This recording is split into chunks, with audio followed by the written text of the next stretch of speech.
The thermometer inside William Marshall's cabin read 37 degrees Fahrenheit, and his family huddled together under every blanket they owned while the fireplace devoured log after log.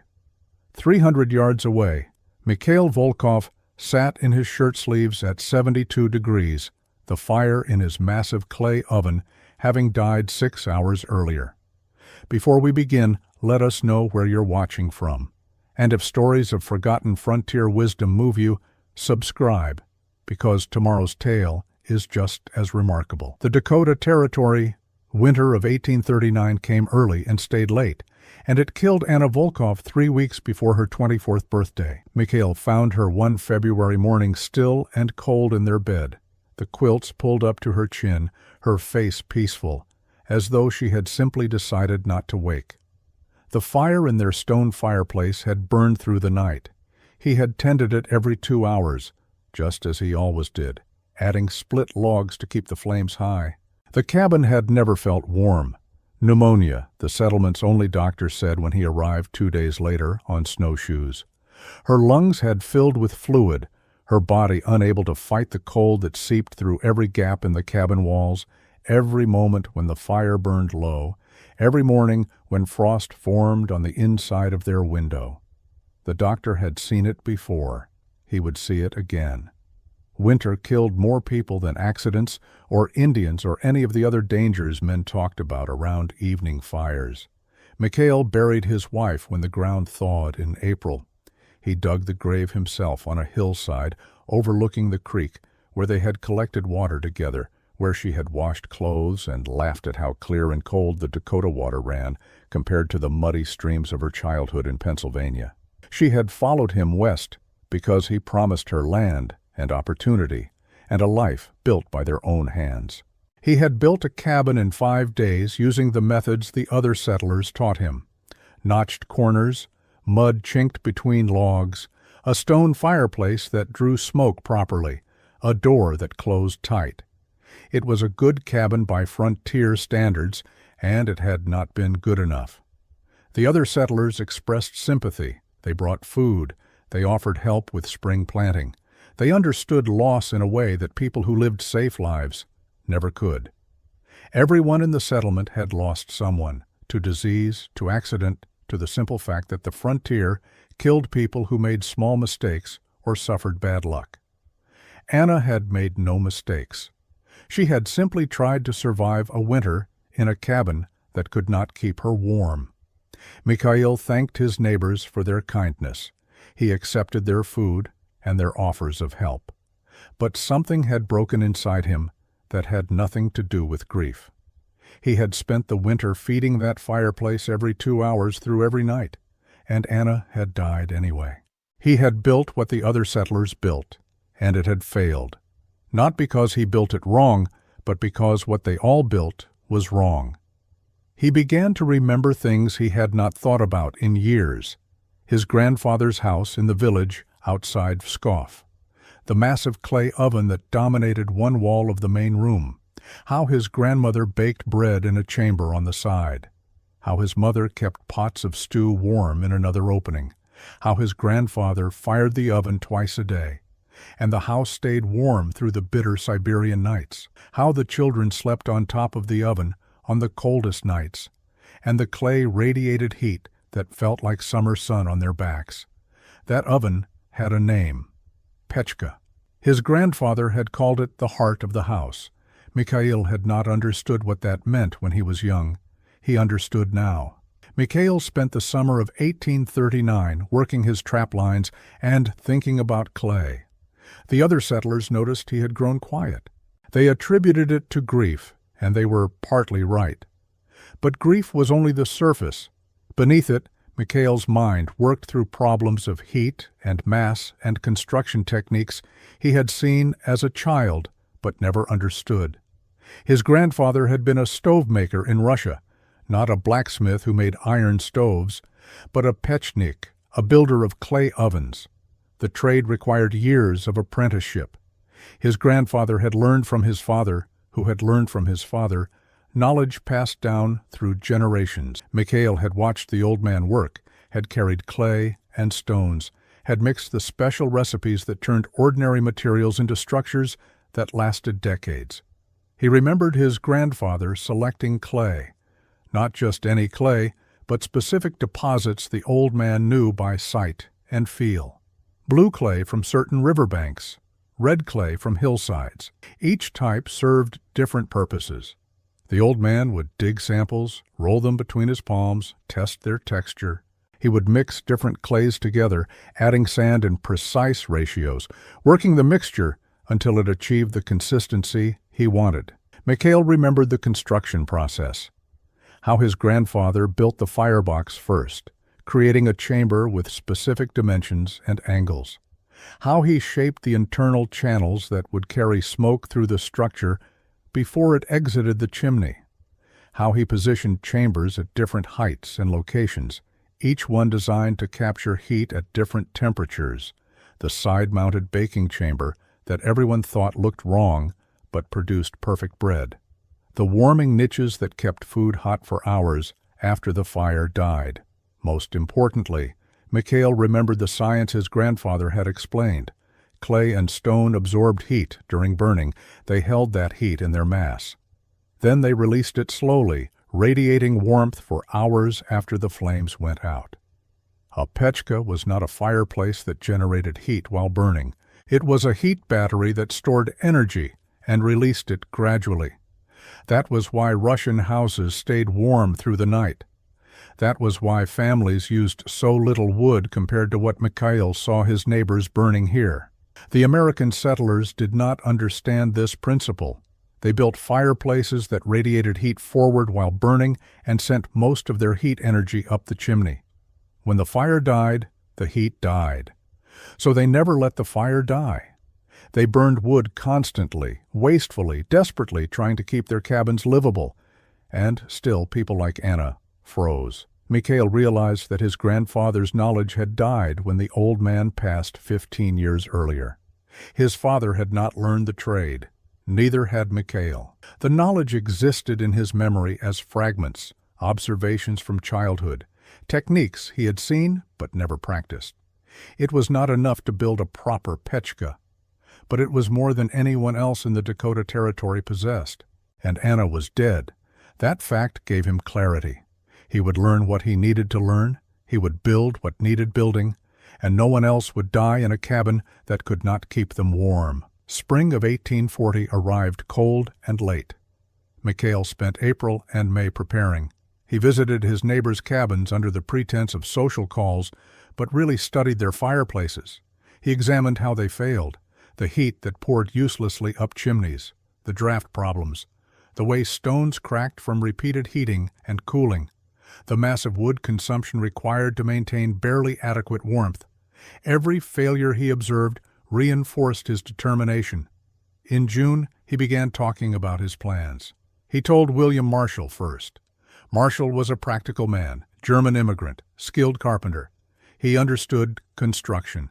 Mikhail explained that he would rebuild his cabin around a Russian-style clay oven, a structure that would keep the cabin warm through winter nights with a fraction of the wood their fireplaces consumed. Marshall listened politely. Then he asked reasonable questions. How big would this oven be? Mikhail explained it would occupy perhaps a quarter of the cabin's interior space. Marshall's expression changed. That was a tremendous amount of room to dedicate to a heating device. How long would it take to build? Several months, Mikhail admitted. Marshall pointed out that a good stone fireplace took 3 or 4 days. Why would anyone invest months in construction when adequate solutions existed? Mikhail tried to explain thermal mass, heat storage, radiant efficiency. Marshall nodded but clearly did not believe the benefits would justify the effort. He suggested Mikhail simply build a larger fireplace if he wanted more heat. Mikhail explained that larger fires actually wasted more heat up the chimney. Marshall looked skeptical. Word spread through the small settlement. Other families came to hear Mikhail's plans. He showed them sketches he had drawn from memory, trying to recreate his grandfather's designs. The drawings showed a massive domed structure with multiple chambers at different levels, a firebox in the center, a baking chamber positioned to the side and elevated, a warming niche on the opposite side, internal channels snaking through the structure, a chimney that exited through the back rather than straight up. The settlers studied the drawings with confused expressions. John Peterson, a Scots-Irish trapper who had lived in the territory for 8 years, spoke what others were thinking. The design looked backwards. Heat rose naturally, yet McHale showed chambers positioned sideways. The structure appeared enormous for a single-room cabin. The complexity seemed unnecessary. Peterson had survived many winters with a simple fireplace. Why would anyone need something so elaborate? McHale explained again about heat storage and efficiency. His explanation sounded unconvincing even to his own ears. He was describing principles he understood intuitively but could not prove. He had never built a pechka. He had only watched his grandfather build them 30 years ago when McHale was a child. The settlers heard a grieving man planning to waste months on a construction project based on childhood memories of a foreign technique nobody had ever seen work in America. They did not forbid him. Frontier communities respected individual choice. If McHale wanted to spend his summer building something strange, that was his right. But they made their opinions clear through jokes and concerned suggestions. Several offered to help him build a proper American fireplace instead. He declined. The mockery began in earnest when he started marking measurements inside his cabin, outlining a structure that would dominate the living space. McHale began collecting materials in late June 1840. He needed clay first, not the brown surface clay found everywhere, but deeper deposits with specific properties. He remembered his grandfather digging clay from riverbanks, selecting layers based on color and texture. McHale spent a week exploring creek beds and cut banks within walking distance of his cabin. He dug test holes, examining the strata. Most clay was wrong, too sandy, too rocky, the wrong consistency. 3 miles downstream he found what he needed. A cut bank where the creek had eroded exposed a thick layer of blue-gray clay 10 feet below the surface. He dug a sample and worked it between his hands. It had the smooth, plastic quality his grandfather would have approved. He could form it into a ball that held its shape. When he pressed his thumbnail into it, the clay compressed evenly without crumbling. This would work. He spent 2 weeks hauling clay. He made the 6-mile round trip twice daily, carrying as much as he could manage in a canvas sack. His neighbors saw him walking past their cabins, bent under loads of wet clay. They asked what he was doing. When he explained he needed special clay for his oven, they pointed out that perfectly good clay existed much closer to his cabin. McHale tried to explain the difference. They did not see a difference. He needed stones next. Not just any stones, but flat rocks of uniform size for the firebox core. He walked the creek beds, selecting stones, rejecting hundreds to find dozens that met his requirements. Each stone had to be approximately the same thickness. Each had to have at least one flat surface. Each had to be free of cracks that might split when heated. His grandfather had been particular about stones. Heat made stone expand. Poor stone selection meant structures that cracked apart after a few fires. McHale hauled stones for another week. He sorted them by size near his cabin, creating piles organized by dimensions. William Marshall stopped by one afternoon and examined the stone collection. He asked why McHale had rejected so many good stones. The rejected pile was 3 times larger than the accepted pile. McHale explained that inconsistent stones created weak points in construction. Marshall pointed out that his own fireplace used whatever stones were convenient, and it worked fine. McHale did not argue. He just continued sorting. He needed sand of specific texture for mixing with clay. He needed straw from the previous year's grass, dried and cut to precise lengths. He needed horsehair, which required trading with another settler who kept horses. He needed birch bark for certain waterproofing applications. He needed pine pitch collected from damaged trees. Each material required days of gathering. By late July, his neighbors had stopped asking questions. They simply shook their heads when they saw him walking past with another load of materials they considered worthless. John Peterson joked that Mikhail was preparing to build a mud castle. Others laughed. Mikhail kept gathering. Summer was passing, and winter would come regardless of whether he was ready. August arrived hot and dry. Mikhail began construction on the third day of the month. He started by tearing out the existing stone fireplace in his cabin. His neighbors heard the sounds of breaking stone and came to investigate. They found him dismantling a perfectly functional fireplace. William Marshall asked if he was certain about this decision. Once the fireplace was gone, Mikhail would have no heat source if his oven plan failed. Winter came early in the Dakota Territory. Mikhail thanked Marshall for his concern and continued working. He cleared the area where the oven would stand, removing floorboards and digging down 2 feet into the earth beneath the cabin. His neighbors watched through the open door, confused. American fireplaces sat on the existing floor or on minimal stone bases. Why was Mikhail digging a pit? He explained that the foundation needed to extend below the frost line to prevent settling. The oven would weigh over 2 tons when complete. That mass required proper support. Marshall pointed out that his fireplace had no special foundation and stood fine. Mikhail kept digging. The pit measured 6 feet by 5 feet, larger than expected.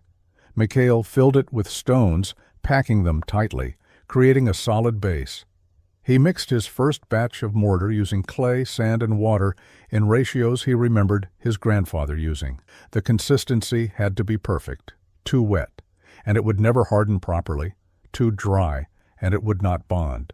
He tested batches, adjusting proportions, wasting materials until he achieved what felt right.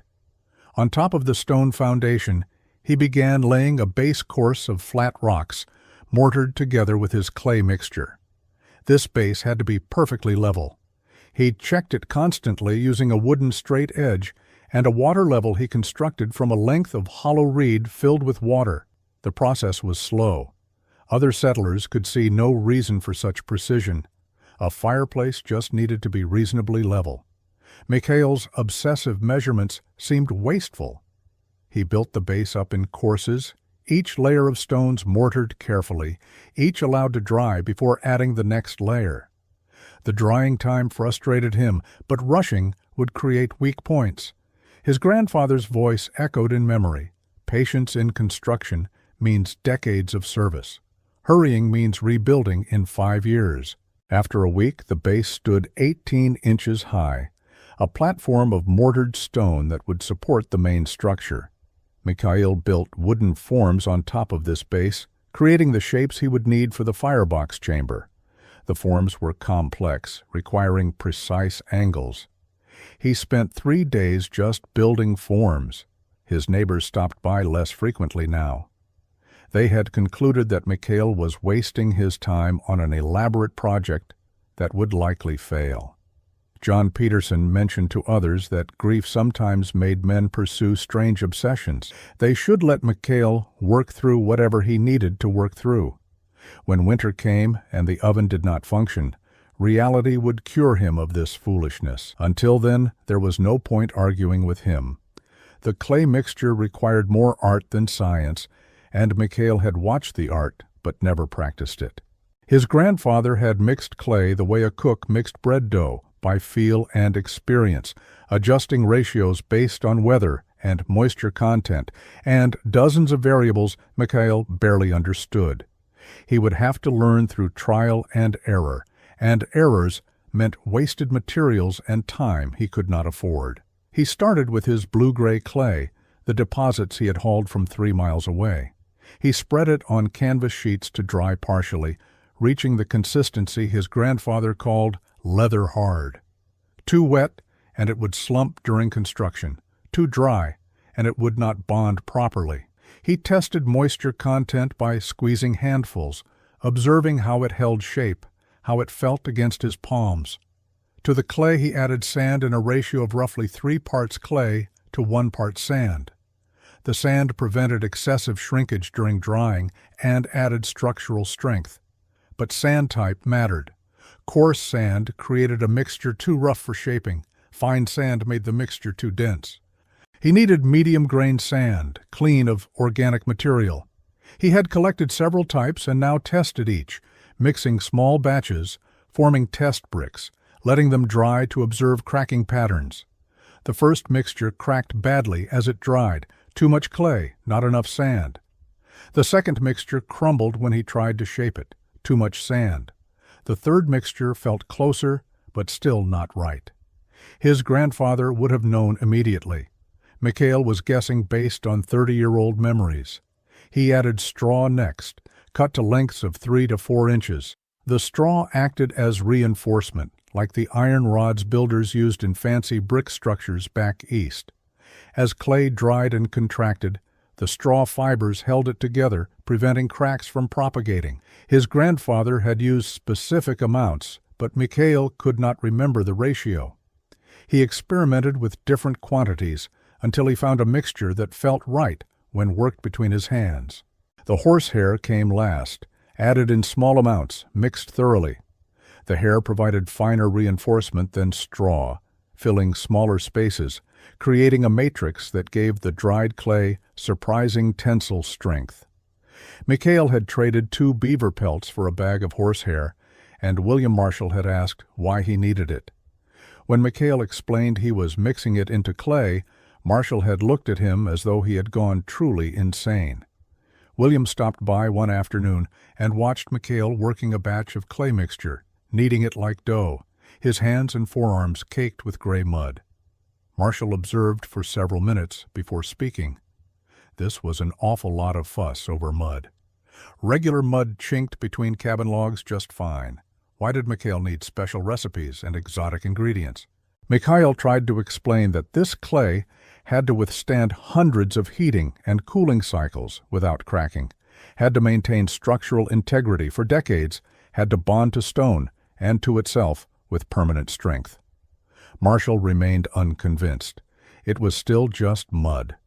The firebox construction began in mid-August. This central chamber was the heart of the entire system, and Mikhail understood that if he built it wrong, nothing else would function properly. The firebox had to be sized correctly for the volume of space it would heat. Too small, and the oven could never reach proper temperature. Too large, and it would burn fuel inefficiently. His grandfather's designs had used proportions based on the room size. Mikhail's cabin was roughly 14 feet by 16 feet. He calculated dimensions based on fragmentary memories and hoped he was close.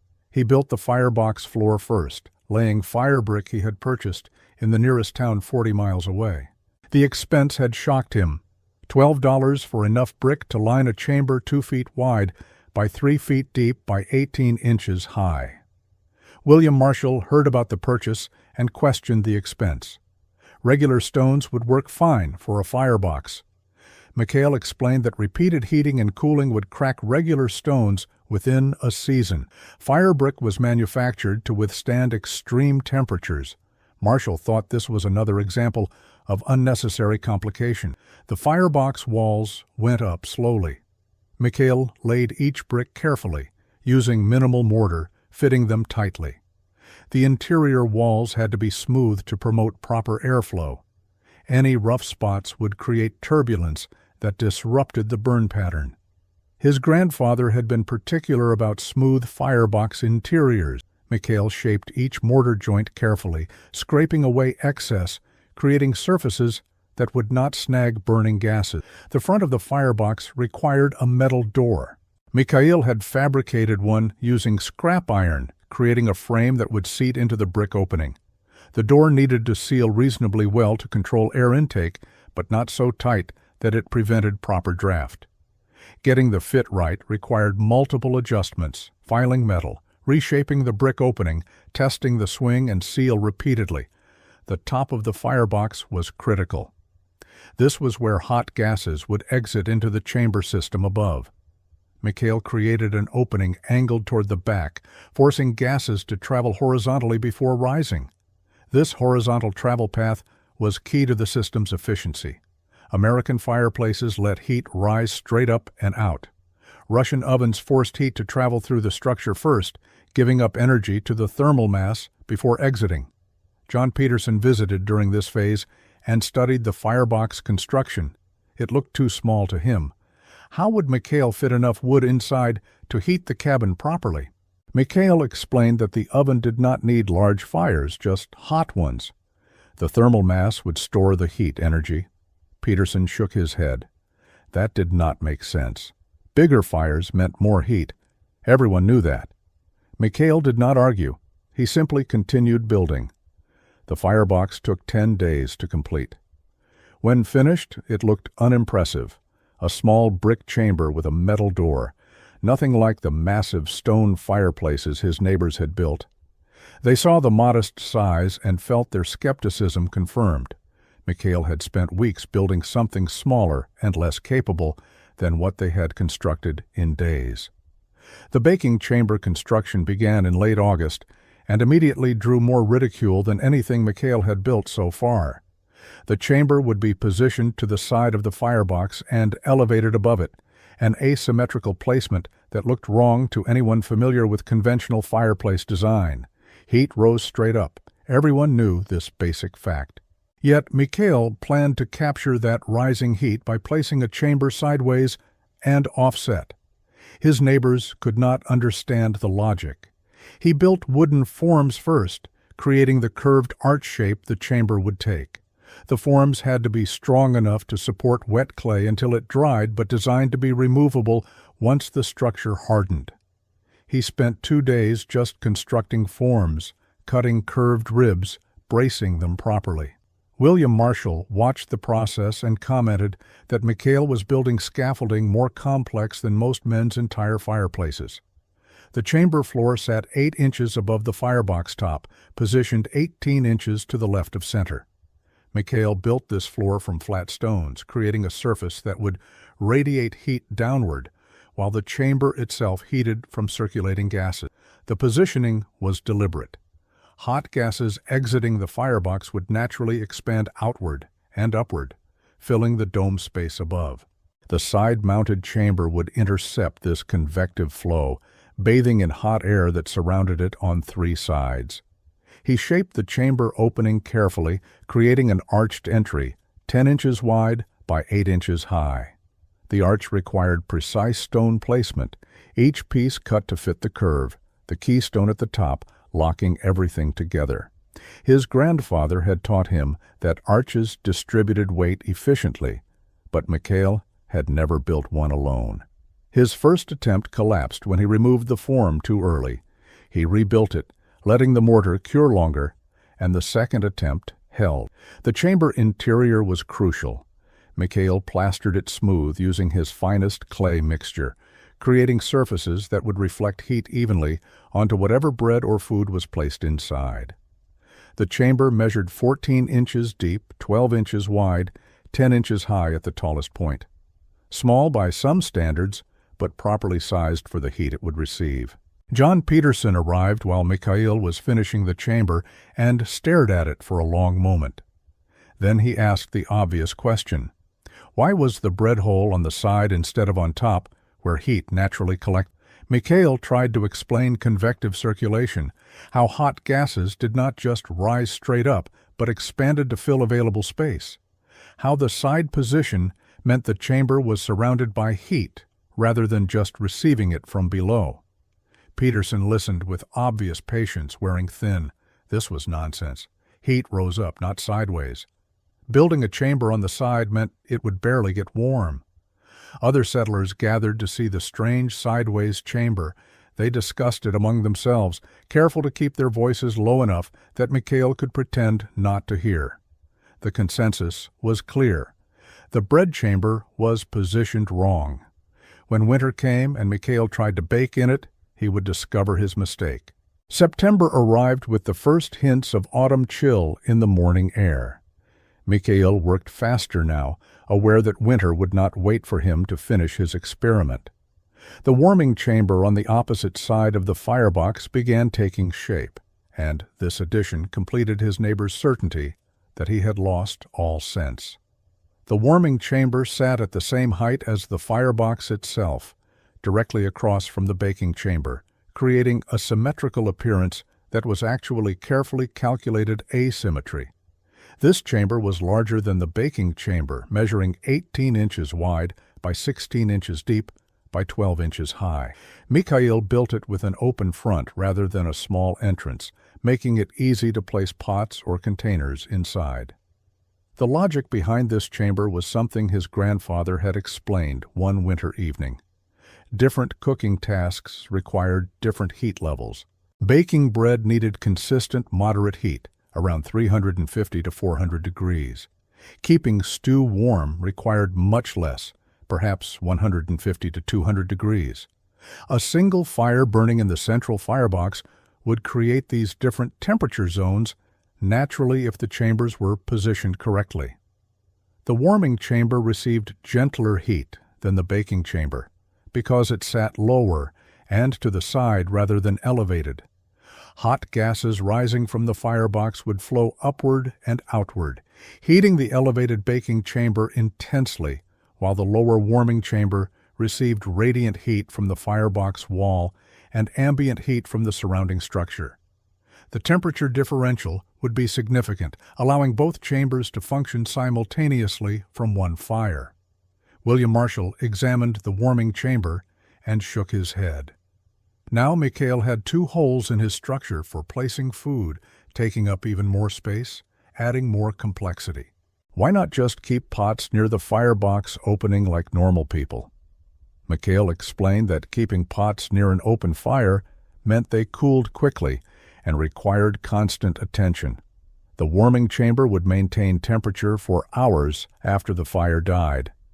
Marshall remained skeptical. The construction technique for this chamber differed from the baking chamber. Because it was larger and had a fully open front, Mikhail built it more like a niche, creating a recessed space in the structure rather than a tunnel.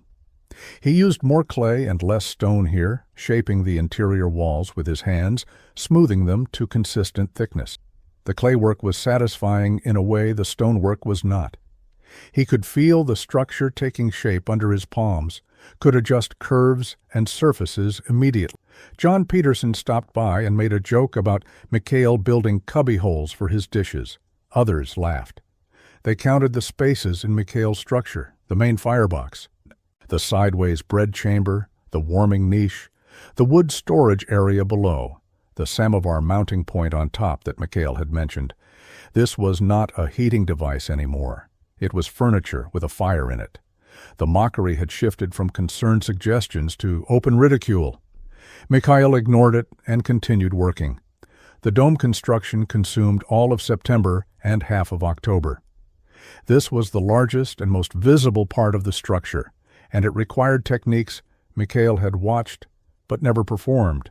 A dome was not simply a mound of clay. It was an engineered arch extending in all directions, distributing weight through compression, creating strength through geometry rather than mass alone. He built wooden forms first, creating the curved interior surface the dome would follow.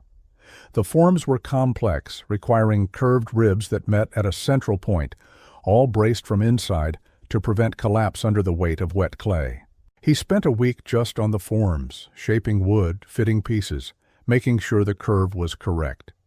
His grandfather had used willow branches for small forms, but this dome was 6 feet across. He needed heavier lumber. The dome building started with a base course laid on top of the chamber structures already completed. Mikhail built up the walls vertically for the first 18 inches, creating a cylinder that would support the curved dome above. These walls had to be thick, at least 10 inches, because they would bear the dome's weight and contain the internal channels that would route smoke through the structure. The internal channels were the system's hidden genius. Mikhail built them as he raised the walls, creating passages that snaked through the structure. Hot gases exiting the firebox would travel through these channels before reaching the chimney, giving up heat to the surrounding clay mass at every turn. The longer the path, the more heat extracted. His grandfather's ovens had featured channels that doubled back on themselves, creating smoke paths 20 feet long inside structures 6 feet wide. Mikhail could not remember the exact channel configuration. He improvised based on principles he understood. The channels needed to slope gradually upward so smoke would draft properly. They needed to be large enough that creosote buildup would not block them. They needed to contact as much thermal mass as possible.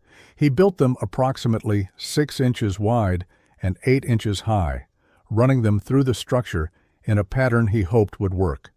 The clay work was brutal.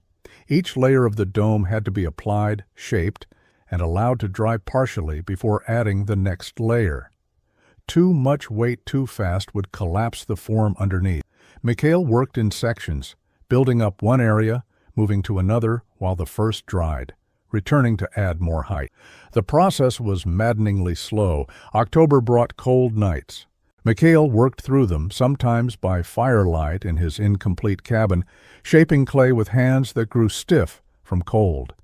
His neighbors saw smoke from his temporary fire pit and shook their heads. He was living in a half-built cabin with no proper heat source, obsessing over a structure that grew larger and stranger by the day. Winter was 3 weeks away at most. Late October brought frost warnings and Mikhail's growing panic. The dome structure stood complete but unfinished, the internal channels built, the basic shape solid, but the critical exterior work remained. He needed to plaster the entire surface smooth, install the chimney properly, create the samovar mounting point, and most importantly, allow everything to cure before attempting the first fire. Winter would not wait. The exterior plastering took a week. Mikhail mixed his finest clay, adding extra sand for workability, creating a consistency that spread smoothly but did not slump. He applied it in thin coats, building up layers, each one allowed to dry partially before adding the next. The plastering served multiple purposes. It sealed small cracks and gaps. It created a smooth surface that would radiate heat efficiently. It protected the structural clay underneath from moisture damage. And it gave the structure its final appearance. The finished surface was white, or nearly white, achieved by mixing lime into the final coat.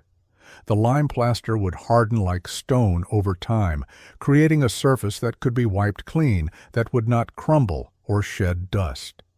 His grandfather's ovens had been white like this, gleaming in the dim interiors of Russian houses. Mikhail's neighbors saw the white surface and made jokes about Mikhail painting his mud pile. They did not understand that the lime plaster was functional, not decorative.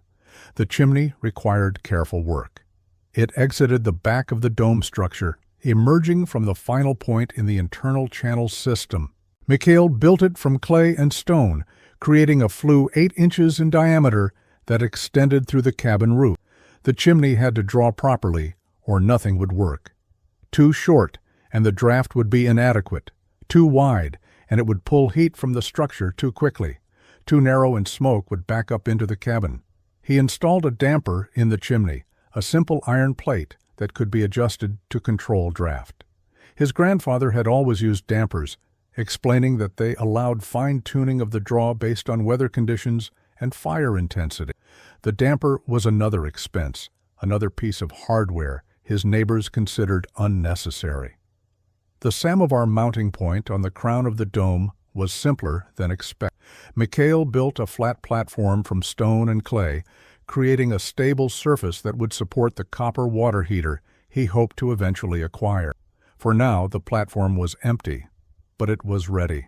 By the 1st of November, the structure was complete. It dominated Mikhail's cabin, a massive white dome occupying the corner where his simple fireplace had once stood.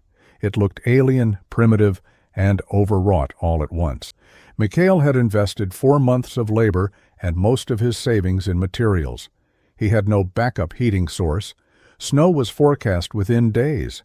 Everything depended on whether his childhood memories and improvised techniques had produced a functional heating system. He would not know until he lit the first fire. November 2nd, 1840. Mikhail woke to frost on the inside of his window and decided he could wait no longer. The structure had cured for 3 days, longer than he wanted to wait, but not as long as his grandfather would have recommended. Proper curing took weeks. Mikhail had days at most before serious cold arrived. He would light the fire and hope the structure did not crack apart from thermal stress. He built a small fire first, using kindling and a few split logs, wanting to heat the structure gradually. His grandfather had warned about thermal shock, about massive structures cracking when heated too quickly. The fire brick lining would protect the firebox itself, but the surrounding clay mass was vulnerable during these first fires. The kindling caught easily. Flames rose from the firebox, and Mikhail watched smoke curl upward toward the exit at the top of the chamber. For a moment it rose properly, then it began spilling out the front of the firebox, flowing into the cabin. Mikhail's heart dropped. The chimney was not drafting. Something was wrong with the internal channels, or the chimney height, or the damper setting. Smoke filled the cabin within minutes. He opened the door and windows, letting cold air clear the smoke. He adjusted the damper fully open. He checked the firebox, looking for obstructions. Everything appeared clear. He tried again with fresh kindling. Same result. The smoke rose a few feet, then spilled forward. The draft was inadequate. 4 months of work, and the system did not function. Mikhail forced himself to think logically. His grandfather had faced draft problems and solved them. What were the variables? Chimney height affected draw. Outside temperature affected draw. The structure was cold, and cold chimneys drafted poorly until warmed. Perhaps he needed to warm the chimney itself first. He fashioned a torch from cloth soaked in rendered fat, lit it, and held it up into the chimney opening from below. The torch flame bent strongly upward. The chimney wanted to draw. Something was blocking flow somewhere in the internal channel. Mikhail examined the structure, thinking through the channel path he had built. The smoke should exit the firebox, flow through the channel that ran behind the warming chamber, rise through the channel that wrapped around the baking chamber, then exit through the chimney. Multiple turns, multiple opportunities for blockage. He had built clean-out ports, small openings that could be unsealed to clear channels. His grandfather always included cleanouts, explaining that creosote and ash needed removal route. Mikhail opened the first port, the one accessing the channel behind the warming chamber. He reached inside with a stick, probing. Something gave way. Clay debris, pieces that had fallen during construction and lodged in the channel. He cleared several handfuls of material. He sealed the port and tried again. This time the smoke drew better, but still not perfectly. He opened the second cleanout, the one accessing the upper channel. More debris. He cleared it, sealed the port, tried again. The smoke rose cleanly up and out. The draft worked. Mikhail maintained the fire through the afternoon and evening of November 2nd, gradually increasing its size, bringing the structure up to temperature slowly. By midnight, the oven surface was warm to the touch. By 2 in the morning, it was hot, almost too hot to keep his hand against. The firebox itself glowed with heat. Mikhail fed it one more large load of split logs, then let it burn down naturally. By 4 in the morning, the flames had died completely. He lay on his sleeping platform, exhausted from worry and work, and drifted into uneasy sleep. The cabin was warm. He noticed this before losing consciousness. Actually warm, not the marginal 50-degree warmth his old fireplace had provided, but genuinely comfortable warmth. He fell asleep without piling on extra blankets. He woke at dawn, disoriented at first, then aware that he was warm, not cold, not neutral, but warm. The fire had been out for 3 hours at least. He sat up and looked at the oven. It radiated heat. He could feel it from 8 feet away. He walked over and placed his palm against the white surface. Hot. Not scalding, but hot enough that he could not keep his hand there long. The entire structure was radiating stored heat. Mikhail checked his thermometer, a luxury item he had purchased in town, specifically to measure his success or failure. The cabin interior read 68 degrees. Outside, frost still covered the ground. The cabin was genuinely warm in early November, with no fire burning. The thermal mass was working. The oven had absorbed heat energy during the burn and was now releasing it gradually, exactly as his grandfather had explained, exactly as Mikhail had hoped, but barely believed would actually happen. He went outside and examined the chimney. A slight heat shimmer showed that warm air was still flowing out, carrying residual heat from the structure. But the flow was gentle, not the violent updraft of an active fire. The system was releasing heat into the cabin, not up the chimney. The efficiency his grandfather had described was real. Mikhail spent that morning testing the system. He opened his door, letting cold air flow in, watching how quickly the cabin temperature dropped. It fell slowly, losing perhaps 3 degrees in an hour. He closed the door and watched it stabilize. The oven continued radiating. By noon, 6 hours after the fire had died, the cabin still measured 64 degrees. Outside temperature was in the low 40s.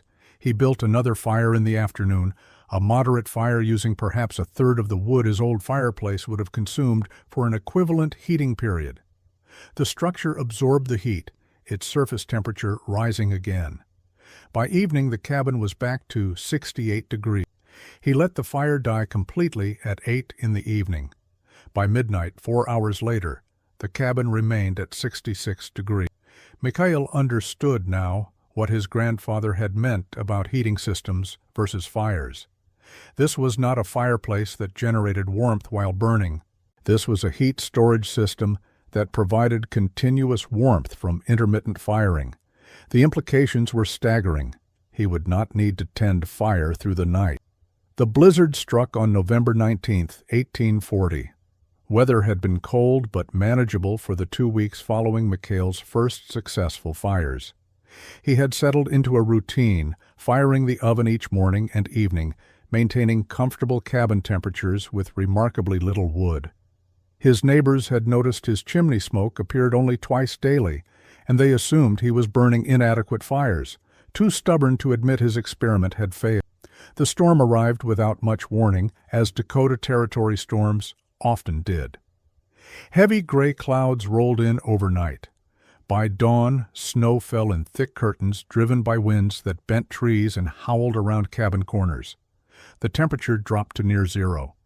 Mikhail's neighbors knew this storm would test their heating systems severely. They had stockpiled extra wood, prepared to burn fires continuously for however many days the blizzard lasted. Mikhail fired his oven at dawn, a larger fire than usual, packing the firebox full, burning it hot for 3 hours. The structure absorbed the heat, the white surface growing almost too hot to touch. He let the fire die completely by mid-morning. His cabin thermometer read 72 degrees. Outside, the storm raged, temperature dropping below zero as wind drove snow horizontally across the frozen landscape. By afternoon, the cabin had cooled to 68 degrees. Mikhail wore normal indoor clothes, comfortable without heavy layers. He prepared a simple meal and tested the baking chamber for the first time, placing cornbread batter in a pan, sliding it into the side opening. He had no idea if the temperature was correct, but he wanted to test all the system's functions. 30 minutes later, he checked the bread. The smell reached him first, proper baking smell, not burned, not raw. He pulled the pan out using a cloth to protect his hand. The cornbread was golden brown, evenly cooked on all sides, the texture perfect. The side-mounted baking chamber worked. The convective heat circulating around it provided consistent baking temperature without direct flame exposure. Mikhail stared at the bread for a long moment, then ate a piece. It tasted like validation. He fired the oven again at 6 in the evening, another large fire, heating the structure back to maximum. By 9, the fire had died, and the cabin stabilized at 70 degrees. Outside, the storm continued without pause. Mikhail went to bed warm, something he had not experienced since leaving Russia decades ago. He slept through the night without waking. When dawn came on the second day of the storm, his cabin thermometer read 64 degrees. The oven had maintained livable temperature for 12 hours with no fire. Mikhail stood and placed his hand against the white surface, still warm, still radiating. The thermal mass had retained enough energy to keep the cabin comfortable all night. Meanwhile, 300 yards away, William Marshall and his family had burned through 2 days of firewood in one night, feeding their fireplace constantly, and their cabin had never exceeded 45 degrees. The third night of the blizzard brought the coldest temperatures yet. Mikhail had fired his oven morning and evening, maintaining cabin warmth easily, burning perhaps a third of the wood he would have needed with his old fireplace. He was preparing to sleep when he heard knocking on his door, urgent pounding barely audible over the wind. He opened the door to find William Marshall and his wife Catherine, snow-covered, shaking from cold, Catherine's lips faintly blue. Marshall's voice was hoarse when he spoke. Their cabin had dropped to 35 degrees despite burning fires continuously for 3 days. They had exhausted their accessible firewood supply. More wood existed in their outdoor pile, but the storm made retrieval dangerous. Catherine was showing signs of dangerous cold exposure. Could they shelter here until the storm passed? Mikhail pulled them inside and shut the door. The warmth hit them immediately. Catherine gasped, the contrast so severe it was almost painful. Marshall stared around the cabin confused. Where was the fire? Mikhail gestured to the oven. The fire had gone out 6 hours earlier. Marshall approached the white dome and touched it cautiously. Hot. The surface was hot, hours after the fire died. He turned to Mikhail with an expression that mixed disbelief with dawning comprehension. Mikhail gave them dry clothes and warm food from the pot he kept in the warming chamber. The stew was hot, had been hot since morning, maintained temperature by residual heat from the morning fire. Catherine ate slowly, her shaking gradually subsiding. Marshall sat near the oven, his hands pressed against the warm surface, unable to speak. After they had warmed sufficiently, Marshall asked Mikhail to explain how the system worked. Mikhail walked him through it. The firebox heated the massive clay and stone structure during a 2 to 3 hour burn. The thermal mass absorbed the heat energy. After the fire died, the mass released that energy gradually over 12 to 18 hours, radiating gentle, consistent warmth. 2 fires daily maintained comfortable temperature regardless of outside conditions.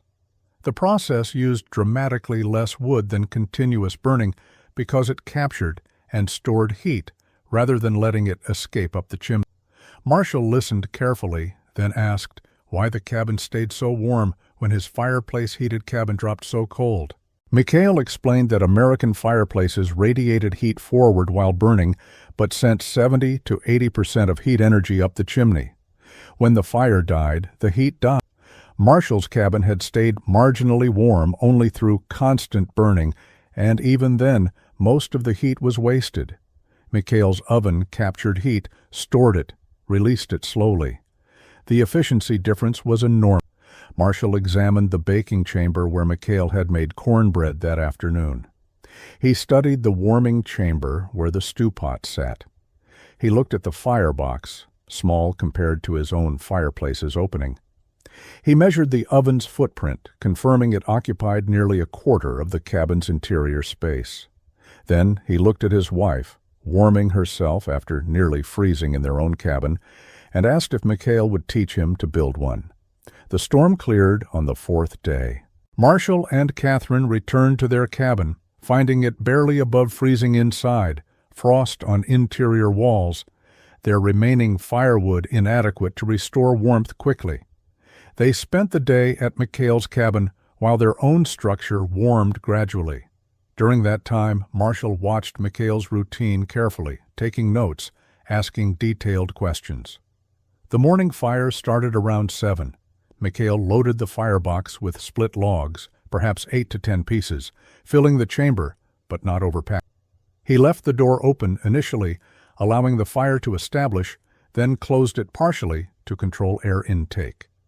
The fire burned hot and fast, flames visible through the door's small viewing port. After 2 hours, the wood had burned to coals. Mikhail let the coals burn another 30 minutes, extracting every bit of energy, then closed the door and damper to trap residual heat. Marshall timed everything. 2.5 hours of active burning, then nothing until evening. Yet the cabin temperature rose to 73 degrees by mid-morning and remained above 68 all afternoon.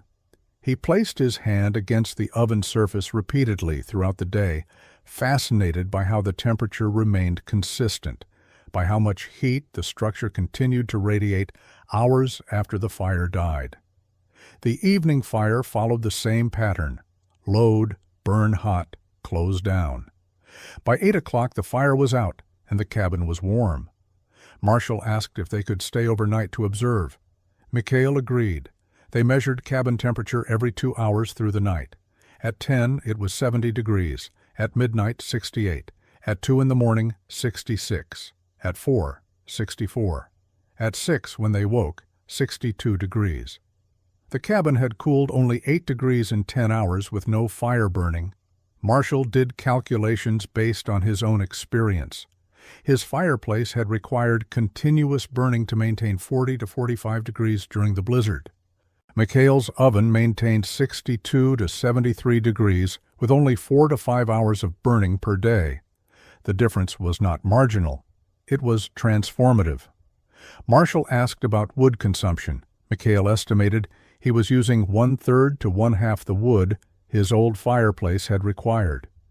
The next day, other neighbors heard that Marshall and his wife had sheltered at Mikhail's cabin during the storm. They came to investigate, expecting to find Marshall embarrassed at having given up and fled to a neighbor. Instead, they found Marshall measuring the oven structure, sketching its dimensions, interrogating Mikhail about construction techniques. John Peterson arrived and immediately challenged Marshall. Why was he measuring Mikhail's mud pile? Marshall's response was simple and direct. He had nearly frozen in his own cabin while Mikhail stayed comfortable. The difference was not small. Peterson scoffed. Marshall invited him to place his hand on the oven surface. Peterson did so, held it there for 5 seconds, pulled it back. The fire had been out since the previous evening, 12 hours, and the structure was still hot enough that prolonged contact was uncomfortable.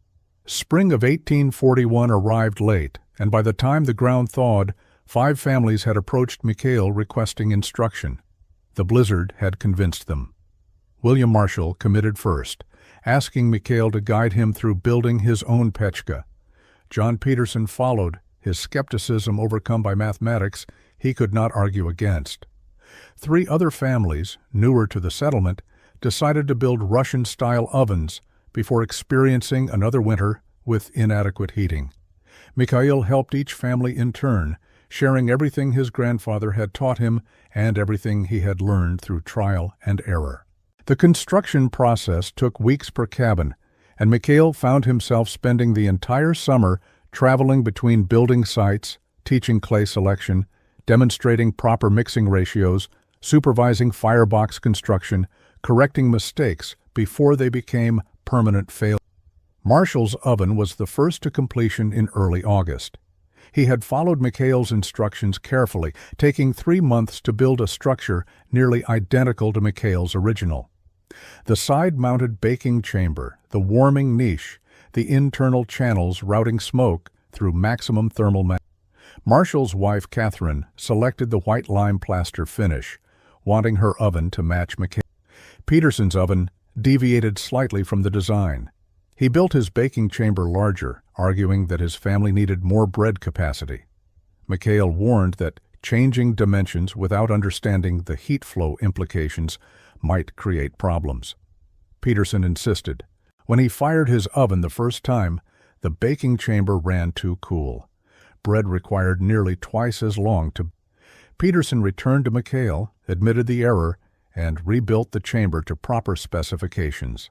The other 3 families completed their ovens by late October, just before the first serious cold. Each structure was unique in minor details, but consistent in fundamental design. Each featured the massive thermal mass, the multi-chamber system, the internal flue channels. Each occupied substantial cabin space. Each represented months of labor that could have been spent on other tasks, and each family understood they were investing in survival. The winter of 1841 to 42 validated every hour invested. The families with Russian ovens burned half the wood of their neighbors, maintained comfortable temperatures with twice daily firing, slept through nights without tending fires, baked bread, and kept food warm without sacrificing heating capacity. The performance difference was undeniable. Word spread beyond the immediate settlement. Trappers passing through stopped to examine the white-domed structures. Some dismissed them as foreign foolishness. Others asked questions and took notes. By 1843, Russian-style ovens were appearing in cabins 50 miles away, built by men who had heard descriptions from travelers, interpreted the designs as best they could, succeeded or failed based on how well they understood the principles. Mikhail had not intended to start a movement. He had simply tried to keep himself alive after losing Anna. But knowledge that solved real problems spread without promotion. The frontier killed people who made mistakes or lacked proper tools. Men who discovered better tools shared them because their neighbors' survival increased everyone's chances. The Russian oven was a better tool, and gradually, cabin by cabin, it spread through the northern territories. Mikhail Volkov died on March 14, 1868, 28 years after building his oven. He was 62 years old, elderly by frontier standards. The cabin where Anna had frozen and where Mikhail had built his desperate solution passed to a young family recently arrived from Ohio. They knew nothing of the structure's history, only that the previous owner had died, and the cabin was available. The new family's first winter taught them what Mikhail had learned through tragedy. Their first night in the cabin, they built a fire in the strange white structure, uncertain how it worked, following basic logic. They woke the next morning to find the cabin warm, despite the fire having died hours earlier.